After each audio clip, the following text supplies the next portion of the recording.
मी police उपनिरीक्षक अमित देशमुख, तपास पथक प्रभारी म्हणून पोलीस स्टेशन मानकापूर येथे काम पाहतो. यामध्ये तक्रारदार रुपेश विनोद चंदनकर, राहणार ताजनगर गल्ली नंबर 3 यांनी पोलीस स्टेशनला येऊन तक्रार दिली की त्याला आरोपी नामे राजू सुखदेव दुर्वे याने दिनांक 30/3/2025 सकाळी 11 वाजता जुनं वादाच्या कारणावरून त्यांच्यामध्ये वाद झाला होता. त्यामध्ये त्याने कुऱ्हाडीने त्याच्यावरती हमला केला आणि तुझा जीव घेण्याचा प्रयत्न केला. त्यावरून दोघांमध्ये वाद झाला होता. त्यानंतर तो पोलीस स्टेशनला आल्यानंतर त्याची तक्रार नोंद करण्यात आली आणि त्यावरून आम्ही आरोपी राजू सुखदेव दुर्वे याचा शोध घेतला.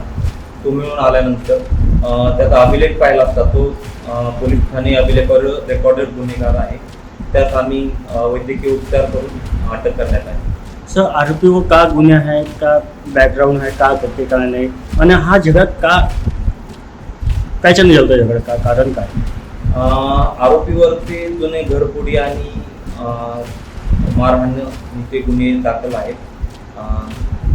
भारतीय हत्यार कायद्यानुसार, परंतु त्याच्यावरती 425चा गुन्हा दाखल आहे आरोपीवरती. आणि ते एक आरोपी आणि फिर्यादी घरात एकमेकाच्या घरात समोरासमोर राहतात आणि त्यांच्यावरती एक केली त्यावरून वाद झाला.